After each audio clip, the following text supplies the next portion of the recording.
Acha, have you ever seen or noticed a cardiac arrest ever in your life? Anybody in the hospital, outside hospital, haven't seen? Okay. So today we'll be discussing basic life support. This is the primary or the preliminary part of something very important in your whole profession. We have two things, basic life support and ACLS, Advanced Cardiovascular Life Support. You must have heard of the short forms BLS and ACLS. These two terms are always used together. Today we will be discussing only the primary thing, which is considered as the BLS. What are these two things, BLS and ACLS? Life support. What happens whenever a patient or any person inside hospital, outside hospital goes into cardiac arrest? You have heard of the term cardiac arrest, right? Cardiac arrest, as the name suggests, heart stops functioning in the simplest of its terms, right? When the heart stops functioning, that is termed as cardiac arrest. So what we will be discussing, how to diagnose first of all a cardiac arrest. Any patient if you see just lying unconscious, that is not termed as cardiac arrest. That is a specific term. So how to diagnose which patient or which person has undergone a cardiac arrest? What are the protocols? How to revive the patient? And after reviving the patient, how to further take care of the patient? That is what BLS and ACLS is all about, right? In BLS, we only revive the patient and shift the patient to a higher center for ACLS management. So BLS is basically the primary treatment. If you find anybody who has collapsed and if you recognize or diagnose it to be a cardiac arrest in any place, inside hospital or outside hospital, what are the primary things you should do to help the person regain its cardiac activity? That is all what BLS is about, right? So we'll start with basic life support. These are a few background data. As you can see, approximately more than 1 lakh in India and 7 in cardiac arrest per year in Europe happens, right? And the primary goal will be to revive the patient. What do you mean by reviving the patient? The full term is cardiopulmonary arrest, okay? The heart stops functioning, the respiratory efforts are arrested. There will be no breathing, there will be no pulsations. So your motive will be to restore that circulation in the body because the heart pumps the blood to all parts of the body. If the heart stops functioning, this blood won't be pumped major vital organs, brain, kidneys. Patient will go into multi-organ failure. So you have to provide BLS, you have to provide that cardiac support so that the heart again starts working and the blood supply is restored to all the major vital organs, right? Along with it, there is also respiratory arrest, meaning the patient is not breathing, okay? So you have to provide manually breaths or you can also provide oxygenation by intubation. Intubation, you know, right? You put in that endotracheal tube. Anyhow, you have to restore respiration so that this oxygen is supplied to the body. Oxygen will be supplied, heart will be distributing it to all the parts of the body, right? So BLS is here, as you can see, early resuscitation and prompt defibrillation. Have you ever seen a defibrillator? Inside OT, ICU, never seen. Okay, so there are two parts. In BLS, we will resuscitate the patient. How? By providing chest compressions. That I guess everybody has seen.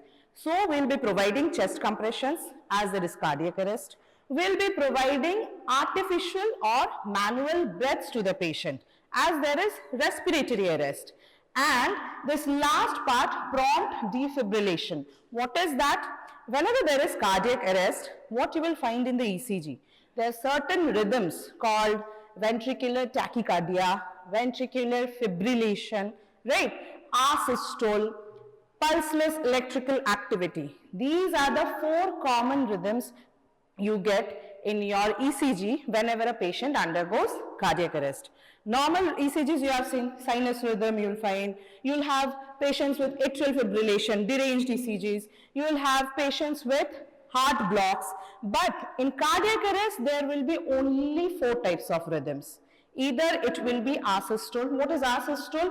that will have a flat line on the ECG, right? What is pulseless electrical activity? You'll have a haphazard ECG pattern which you cannot put in any other patterns, and if you palpate the carotid pulse, there will be no pulse. Pulseless electrical activity. There will be some electrical activity of the heart, but you won't be getting a central pulse over the carotid, right? And the other rhythms which you get, those are ventricular fibrillation and ventricular tachycardia, VT and VF. These are the common rhythms. Of these 4 rhythms, VT and VF can be reverted back to normal sinus rhythm only by defibrillation. You have seen in movies or somewhere, like they put the shock machine and deliver shocks, right? That is defibrillation. In medical terms, we term it as defibrillation, and that shock is to revert that specific cardiac arrest electrical rhythm into normal sinus rhythm. These rhythms, these ECG patterns, if they are present, it indicates the heart is not pumping adequately, right? That VT and VF, if the heart vibrates in that manner, it won't be able to deliver blood to the peripheral organs unless and until you are converting that rhythm into a sinus rhythm. Only then the heart will be pumping adequately and delivering blood to the peripheral major organs, right? So the motive of defibrillation is there will be some rhythm which is not adequate or which is not correct for the heart to function and deliver blood to the peripheral organs.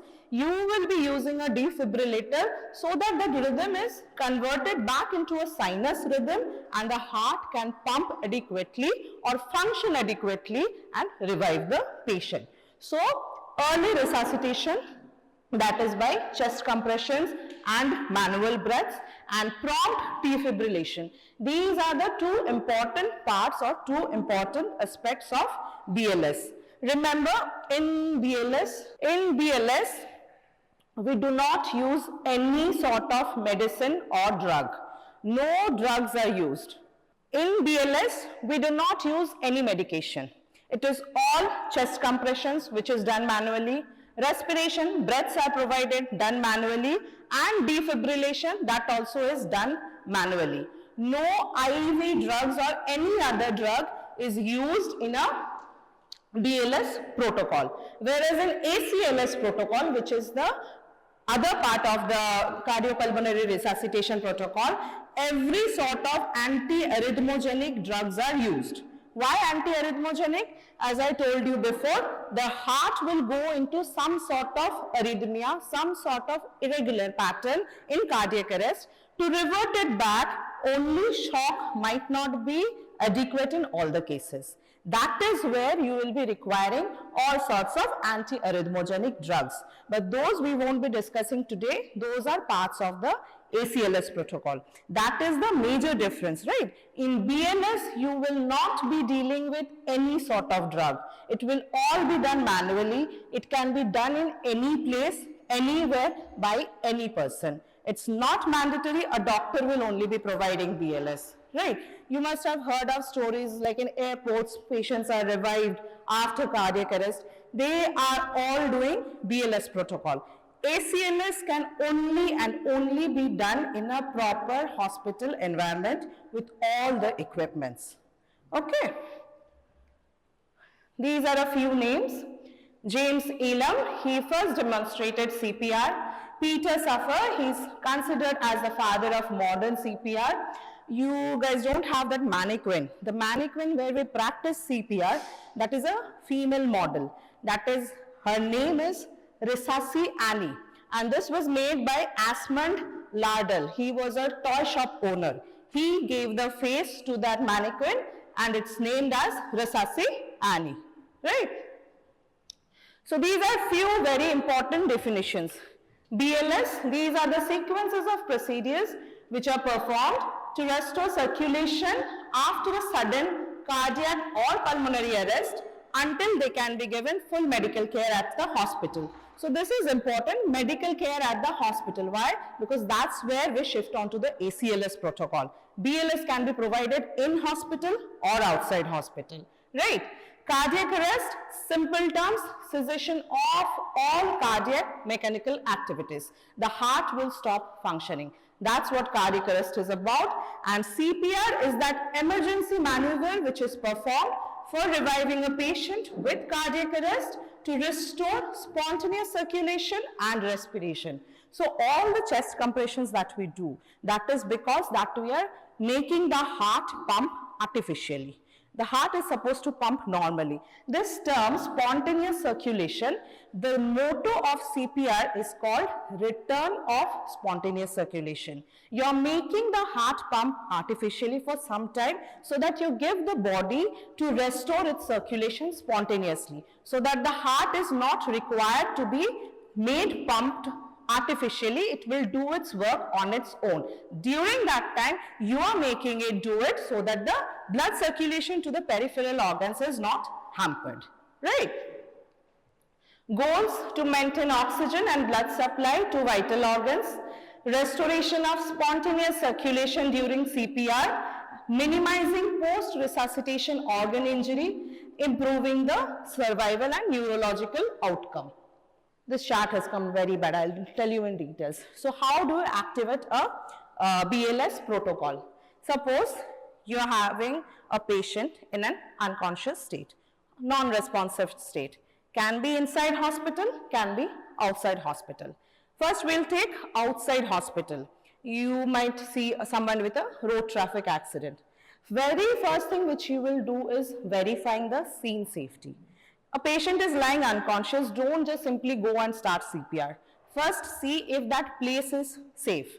A patient might be hanging or in a disbalanced position. Drag the patient to a safe position first. A patient might be electrocuted. Don't go and start CPR and get yourself electrocuted. So you pull the patient to a safe place first, ensure your safety, ensure patient's safety. Then only you will be starting CPR. Right, so first is verifying the scene safety. Next, you check for responsiveness. How you check for responsiveness? Simply tap on the chest. Are you okay? One question, right? You just take your hand, tap on the chest, ask the patient, are you okay, and look for a response. Either there will be a response.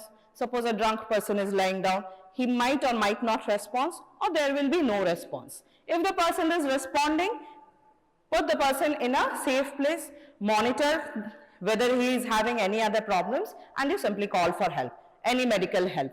Inside hospital or outside hospital, wait, monitor till the help arrives. If there is no response, then also call for help first, and activating the BLS protocol, you have to do two things. First, you have to call to a hospital that can provide BLS protocol. Secondly, you have to ask for something which is called AED. That is what? Automated External Defibrillator. As I told you before, defibrillation is a part of this BLS protocol. So you have to call for help for medical team and also the AED. What does an AED do? As you can see, the name suggests it is automated. In OT, if you come sometime, whoever is there, ask them, they'll show you something which is called manual defibrillator. You have to identify the rhythm. Okay, this is VT, I'll provide this shock. Okay, this is VF, I'll provide this shock. But AED is what? The machine only identifies the ECG rhythm.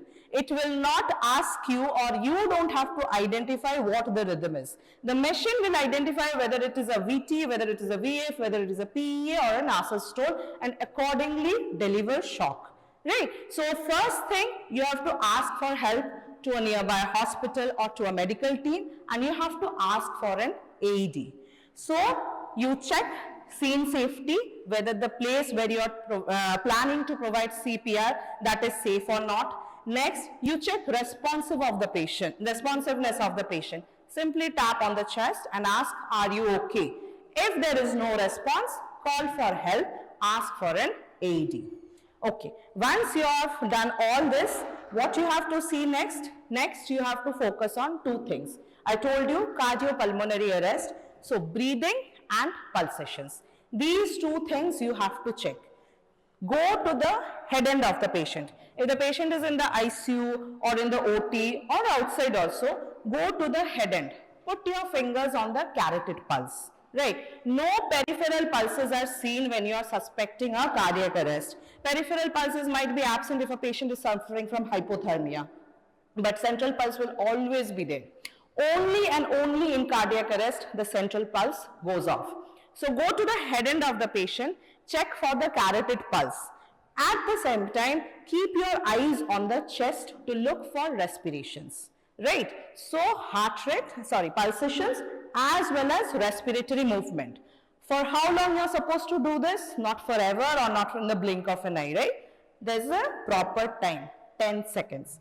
For 10 seconds, you have to check whether there is a carotid pulse or there are any respiratory movements present. If both of them are present, you are getting a carotid pulse, you are seeing chest rise also, the patient is breathing, but the patient is unresponsive. Nothing to do. Do not start CPR. You simply monitor the patient. If needed, just wait for the help to arrive. That patient is not suffering from or is not undergoing a cardiac arrest. I repeat, if pulsations are present, feeble also, if carotid pulse is present, and if you can see chest rise up and down, then the patient is not undergoing a cardiac arrest, right? What can be the second scenario? Suppose you are getting a peripheral pulse, okay, but you cannot see any chest movement. Then the patient has only and only undergone respiratory arrest, not a cardiac arrest. For a cardiac arrest to happen, the pulsations should always be absent. If the patient is undergoing respiratory arrest, provide breaths. There is no respiration, you will provide respiration. How to provide respiration? If you are in an OT setup, if your emergency help is available, you can intubate. If you cannot, simply oxygenate the patient. Provide a face mask, NRBM mask, anything, whatever oxygen supply you have, simply oxygenate the patient. Right? I repeat, there will be pulsations, but there won't be any sort of respiratory movement on the chest. Where you can find severely drunk patients. Right? You might not be able to see proper respirations. Opioid poisoning is very common. Opioid depresses or suppresses the respiratory center. Pulsations will always be there until the patient is dead, but there might be no respiration. So simply provide oxygen, take history from the patient. There might be, relatives might know that, yeah, he used to do drug overdosing and all. Give the antidote. Patient will be revived. You don't need to provide CPR where you are getting a pulsation, no matter how long the respiratory movements are absent. Right? If pulsation is there, do not provide CPR. When you are going to provide CPR, when there is no pulsation, when there is no respiration. Right? In that scenario, when you are not getting a pulsation over the carotid for 10 seconds, you are going to immediately start chest compressions. CPR consists of two things: chest compressions, manual breaths. There are certain things which you have to keep in mind while you are providing the chest compressions. They should be of good quality CPR. Simply pushing on the chest is not considered CPR. There are certain criteria which has to be fulfilled. Otherwise, no matter how much fatigued you are, no matter how many bones you break on the patient, that CPR is considered as poor quality CPR. In fact, you must have heard also, like, when we give CPR, the ribs are broken, like that's what we had to do to revive the patient. That is a very poor quality CPR. If you are giving proper CPR, no rib will be broken, right? So, this protocol will, when they send you that PPT, you'll get it in details, okay? The picture has come very hazy. These are the chains of survival. IHCA is in hospital, OH is outside hospital. So the protocol varies accordingly. If it is inside hospital, you have to first identify. Once you identify it is cardiac arrest, you must have heard of this term code blue. Whenever there is a cardiac arrest, one alarm goes on. That is termed as code blue. Code blue means cardiac arrest. Once you know the location, everybody will be rushing to that side, right? So early recognition, activation of emergency response, you provide high quality CPR. If defibrillation is needed, you provide defibrillation, and after that you take care of the post cardiac arrest care, what it is called neurological and cardiological care. If it is outside hospital, you will activate the emergency response, you will provide CPR, defibrillation, and transport the patient to a higher facility for ACLS. So CPR consists of compressions, airway, breathing. You have to provide proper, good quality compressions. We'll be coming to the criteria how to provide CPR. Airway is like extending the patient's neck, okay. Extending the airway provides better oxygenation. There are few criteria for airway also, and last is breathing, giving mouth to mouth rescue breaths. Okay, so CPR consists of compressions, airway as well as breathing. These are the criteria for a good quality CPR, right? The first one, as it says, push hard and push fast. How hard or how deep you are going to go. The sternum must be indented 2 inches. Not less than that, not more than that. That is how much you should go. Simply pushing it hard won't provide CPR. So push hard 2 inches and fast. Rate is 100 to 120 per minute. 100 to 120 per minute chest compressions should be done. Right. Next point is C, allow complete chest recoil. So once you push it, allow it to recoil. When you are already inside, don't again provide once more CPR, right? So once you compress the chest, allow it to recoil back, then you again compress. And to provide this rate of 100 to 120 per minute, there's a method of counting. When you are counting from 1 to 10, we count is like 1 N, the letter N for Noida, like 1 and 2 and 3 and 4. Like that, if you count, it will be coming to 100 to 120 per minute.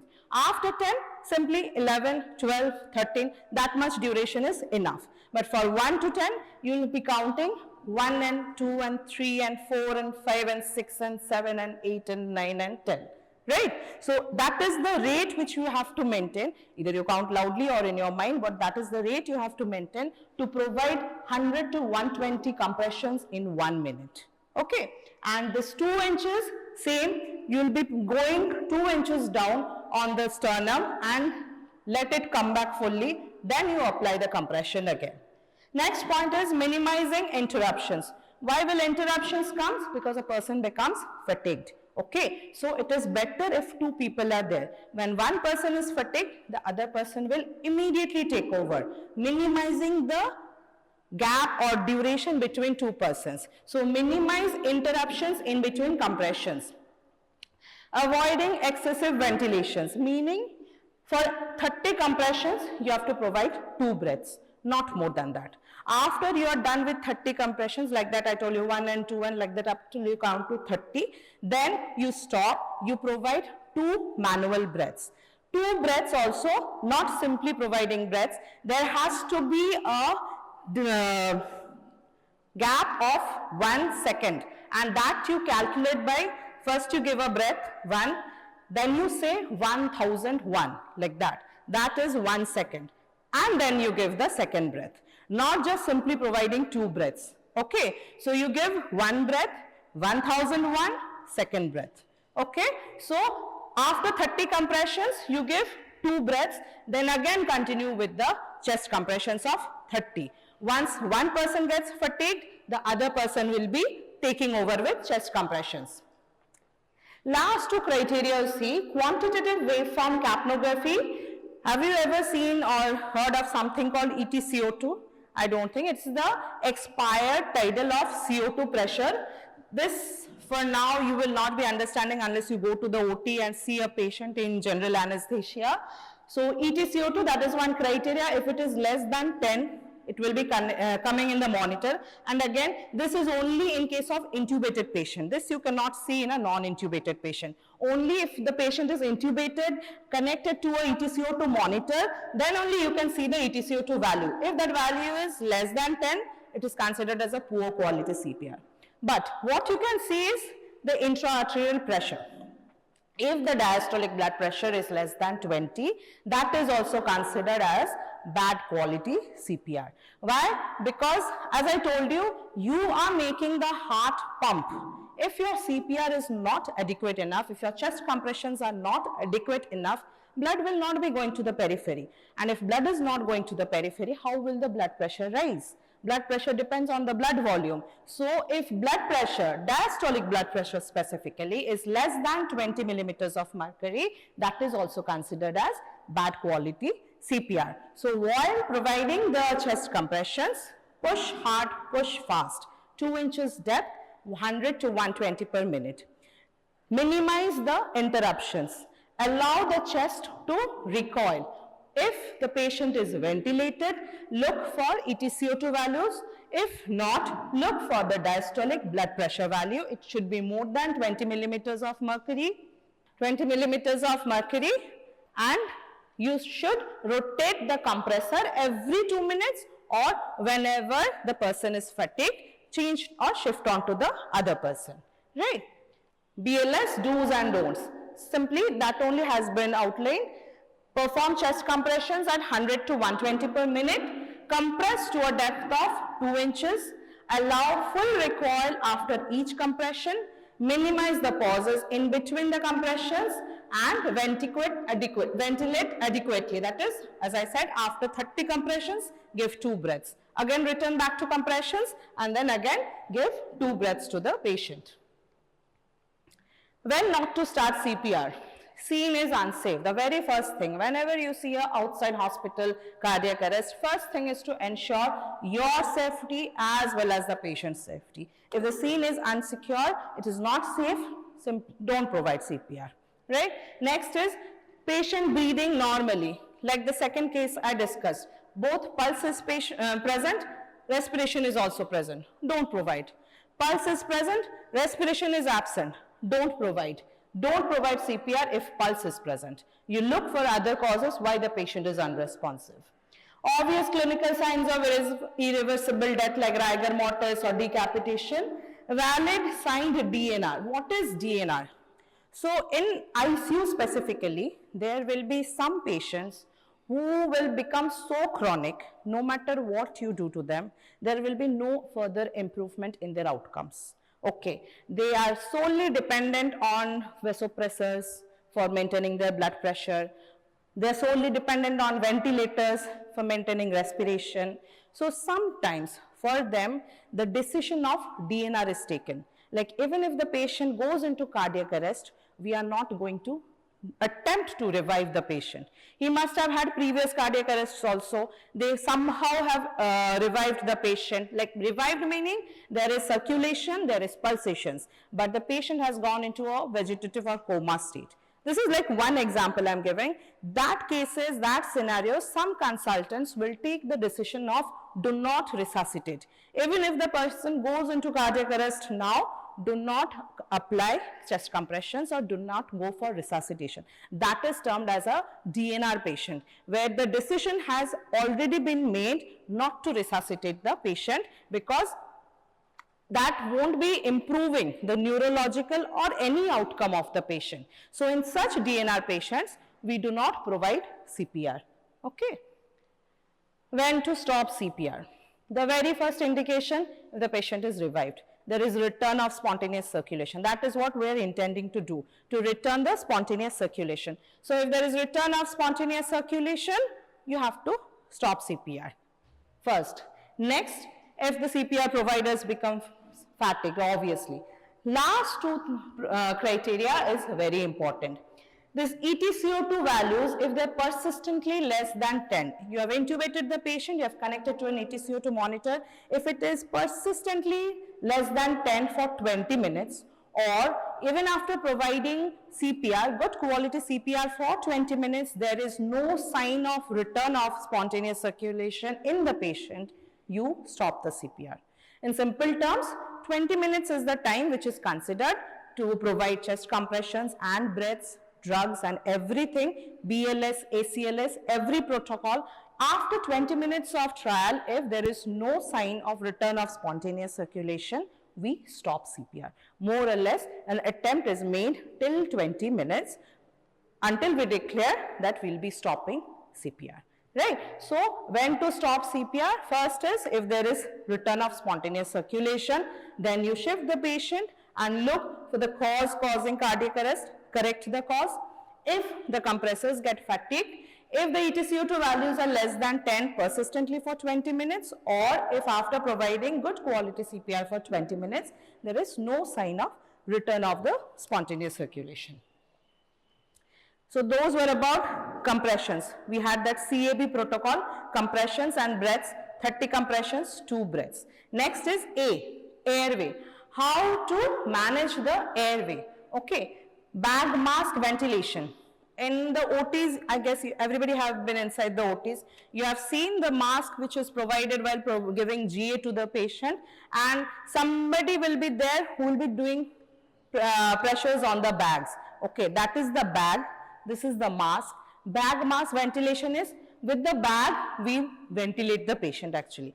When we squeeze the bag, the tidal volume goes inside. Okay, when we release it, the expired volume comes outside. That is bag mask ventilation. So providing every place you are not going to get an intubation set. To provide oxygenation, apart from those oxygenation devices, face mask and whatever nasal prongs you have, bag mask also provides oxygenation, even a better oxygenation than them. Okay, this is just lesser than intubation, but more than the normal oxygenation devices which we get in the wards.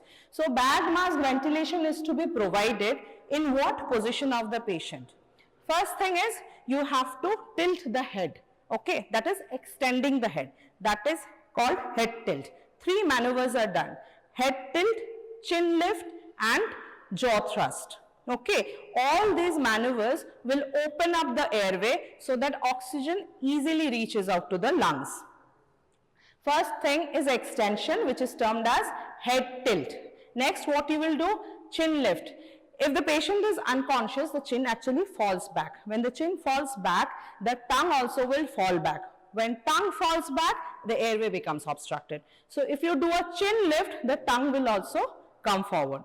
Jaw thrust also does the same thing. Jaw thrust is what? This, here at the angle of the mandible, you will be pushing the jaw in the front direction. That also pushes the tongue in the forward direction, clearing the airway. So you have to position the patient before providing breaths or before providing oxygenation in such a way maximum oxygen can be delivered or reaching into the lungs.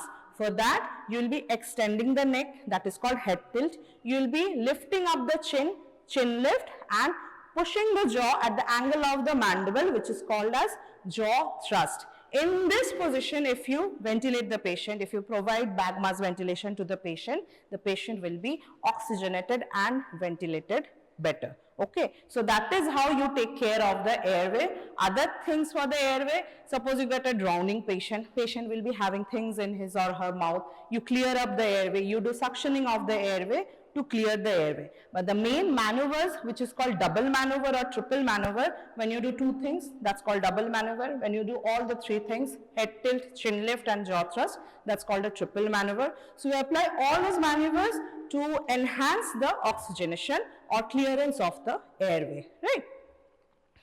Last part is the defibrillation, delivery of electrical current through the myocardium to interrupt the disorganized cardiac activity. What is the disorganized cardiac activity? The electrical rhythm we are having, VT or a VF. So we will be delivering electrical current from outside so that this VT and VF gets restored into an organized cardiac rhythm. Some sinus rhythm or some other rhythm it will be taking up, but not a VT and VF, which is ineffective in pumping blood to the peripheral organs. Previously, monophasic current was used, 360 joules used to be delivered. This is no more used. Even in an AED or a manual defibrillator, we always use biphasic current where 120 to 200 joules of current is used. These are the 2 types of defibrillators. The first one is an AED. Okay, this only you will be using in a BLS protocol. In ACLS protocol, we use a manual defibrillator, which is on the right side. This you will find in every ICU, every OT. Okay, this manual defibrillator, you have to identify the rhythm. You have to diagnose what rhythm, ECG rhythm is there on the monitor screen, then apply the shock accordingly. But in AED, what you have to do, you can see those yellow and red pads, right? You have to attach them on the chest. On the right side, you will be attaching it below the clavicle. On the left side, it will be attaching it lateral to the left nipple. Okay, once you attach the pads and switch on the machine itself will read the rhythm. It will diagnose whether it is a shockable rhythm or a non-shockable rhythm. If it is a shockable rhythm, it will deliver shock on its own. You don't have to do anything. Okay, if it is a non-shockable rhythm, it won't deliver shock. You will be continuing with your chest compressions. Okay, and the very important difference between these two are, especially in defibrillator, if you are providing shock, nobody should be in contact with the patient other than the person who is providing shock. Okay, before attaching the defibrillator plates, you have defibrillator pads, 3 words are said: I clear, you clear, all clear. Meaning, I am clear, I am only touching the pads, not the bed, iron bed or the patient. You clear is the other compressor, because 2 people are providing chest compressions. You clear. All clear is the other people who are present in an ACLS protocol. In ACLS protocol, you need at least 5 to 6 people, okay? So everybody should be away from the bed when the shock is delivered. Nobody should be touching that iron bed. So before providing shock, 3 terms are used: I clear, you clear, all clear. Everybody should be away from the bed. After that, the shock is delivered. For AED, you just need to be a little distance apart, and the machine will itself decide whether shock has to be given or not. If it decides yes, it will deliver on its own. Okay, so here you don't have to diagnose rhythms. That's why BLS can be provided in hospital as well as outside hospitals. ACLS can never be provided other than inside hospital. Okay, this is electrode placement. Adult, as I said, uppers below the clavicle, and in the left side it will be lateral to the left nipple. In children or infants, when we provide shocks, we'll be providing anterior and posterior. They don't have so much space, one anterior, one posterior. Okay. Neonatal and infant protocol for ACLS and BLS is a bit different. We are discussing only the adults. That is different. Some stepwise drugs and all are also different. These are the references.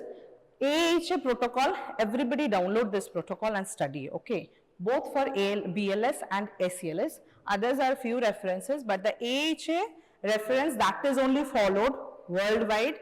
That you have to know, no matter what specialization you do. BLS and ACLS is for life. Even if you don't do any specialization also, you have to know BLS and ACLS. Okay, so to sum up, how to provide BLS care to a patient. If you see an unresponsive or an unconscious patient, if it is inside hospital, you first check for responsiveness. If it is outside hospital, you first go for scene safety. Unless and until you are ensured you are safe and your patient is safe, don't provide BLS. Don't provide chest compressions, okay? Once the safety is ensured, then you check for responsiveness. How you check for responsiveness? You tap on the chest, ask loudly, are you okay? There will be a response or there will be no response.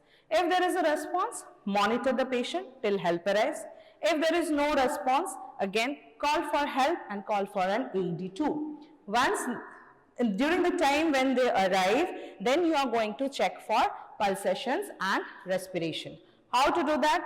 Go to the head end of the patient. Keep your fingers on the right side carotid pulse. There is no point like right or left. Generally, we check for the right side because mostly we are right-handed. So, we go for the right-hand side carotid pulse. You can check for left-hand side also. Check for carotid pulse. At the same time, from that level of the head, look for chest rise. If there is chest rise or not. We'll be looking for pulsations. We'll be looking for respiratory movements. If both of them are present, respiration and pulsation, simply monitor the patient till help arrives, right? If there is pulsation but there is no respiration, provide manual breaths or provide oxygenation methods. If there is no pulsation and no respiratory efforts, that is when you decide to start CPR. Chest compressions are to be provided at the rate of 30:2. 30 compressions, after that 2 breaths.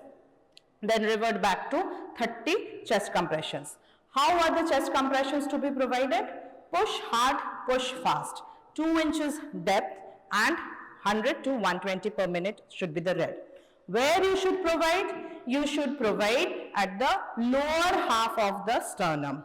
In the middle of the chest, at the lower half of the sternum, there is where you lock your hands, you place your hands on the lower part of the sternum and start the chest compressions. While providing compressions, always and always remember, your elbows should never be folded.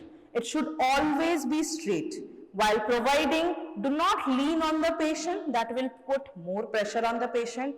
The indentation will be more than 2 inches. And whilst allow recoiling of the chest before the next compression is provided. When will you decide not to provide CPR anymore? If the return of spontaneous circulation is achieved, or even after 20 minutes of good quality CPR, you see there is no sign of spontaneous circulation, then you stop. And apart from that, one more aspect is the AED. Once you get the AED, you attach the pads below the clavicle right side, lateral to the left nipple on the left side, and allow the AED to provide shocks if it is a shockable rhythm. After that, you provide compressions. After 20 minutes of this chest compressions and the AED, if there is no sign of return of spontaneous circulation, then you stop CPR. Right? But if there is a return of spontaneous circulation, you shift the patient to a higher center for following of the ACLS protocol. Okay? Any questions? Fine. Go through this. If you get the mannequin, tell me in the OT or somewhere else. I'll teach you how to provide CPR, because this is more of practical than theoretical. Theory, of course, you need to know. And the protocol from AHA and that provides BLS and ACLS, everybody, you should download it from the internet. That is what I wrote, the BLS protocol that was coming hazy. You read it, memorize it. It should be by heart, always. You should always know how to provide BLS and ACLS. Even if not everything, but how to provide chest compressions, how to provide breaths, drugs and all, gradually you will learn in ACLS.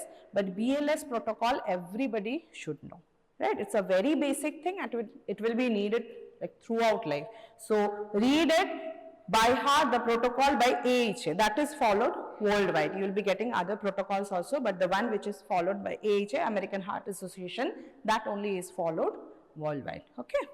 Okay. Thank you.